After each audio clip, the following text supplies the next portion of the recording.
Puerto Rico just got hit with Hurricane Maria, a Category 5 hurricane. It honestly seems like these hurricanes and earthquakes are just never ending. There was another earthquake, a 7.1 in Mexico City. At least 150 are confirmed dead. 150 people have lost their lives because of that earthquake. And they just had an 8.1 in Mexico that killed about 100 or more as well. And this is just now, because when there's an earthquake, you have to find people in the rubble. So you don't know how many people are dead. And now, you know, we have had all these hurricanes. We had Irma, Harvey, and then you had the 2 Mexican earthquakes. You had Jose, and now you have Maria. And there's a bunch of stuff going on, right? Puerto Rico is just so... I feel so bad for those islands, man. They're just getting killed by this. We talked about Neil deGrasse Tyson. He went on CNN's Fareed Zakaria's show. I believe it's called Fareed Zakaria GPS or something like that.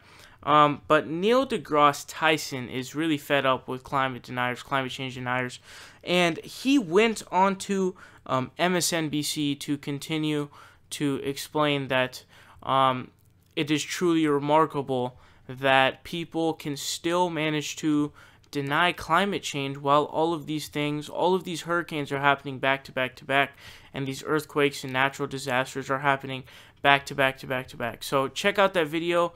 You're going to be seeing Neil deGrasse Tyson on MSNBC with Ali Velshi and another co-host. I believe her name is Ruhle.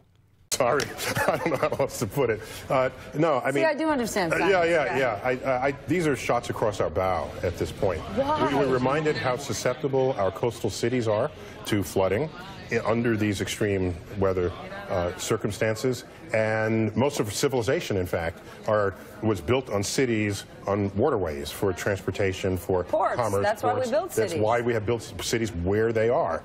And so while this could just simply be an unlucky year to have so many intense storms. By the way, how many people are reminded that tropical depressions are named alphabetically? Right on down the alphabet. Up to M, and often they don't make it to hurricane status. So you see hurricanes in sequence, they're not necessarily consecutive in the alphabet. Right, because there are a whole bunch of tropical depressions that didn't... They may be tropical storm, but never, and then they petered away. And these just one right after another. That could be just unlucky. However, consider that when you warm the planet, the capacity of the air to retain moisture goes up. You're referencing climate change. Yes, and generally when we think of weather, we don't think of clear blue skies. We think of what water is doing in the atmosphere. Is it snow, sleet, hail, rain, wind-driven? That's what when we think of weather, that's what we think of. And so when you store that much more moisture in the atmosphere, we are that much more susceptible to the extremes of weather. So a storm would be more intense. Drought areas would be more intense.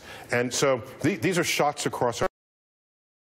And to have people still saying, well, I choose not to follow what the consensus of observations and experiments gives us. Well, let's just talk about the increase in sea level, right? That's not anything to do with whether you accept the science of climate change. It's got to do with whether you can read a ruler. Yeah. Right?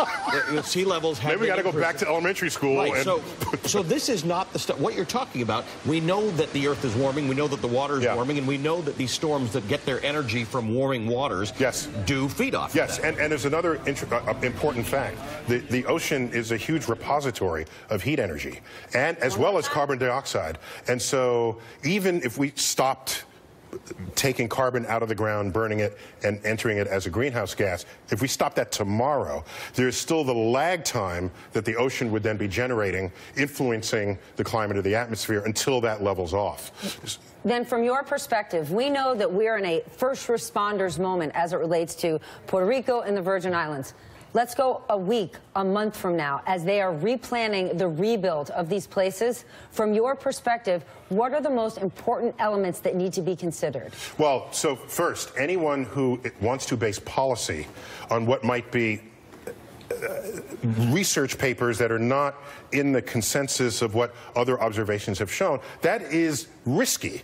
That is, no, it's irresponsible to say, here's this one research paper, that's the truth, because it fulfills my political, cultural, religious, economic philosophy. Support independent progressive media by leaving a subscription down below, leave a like and share the video, help us out on Patreon, or you can donate in other ways.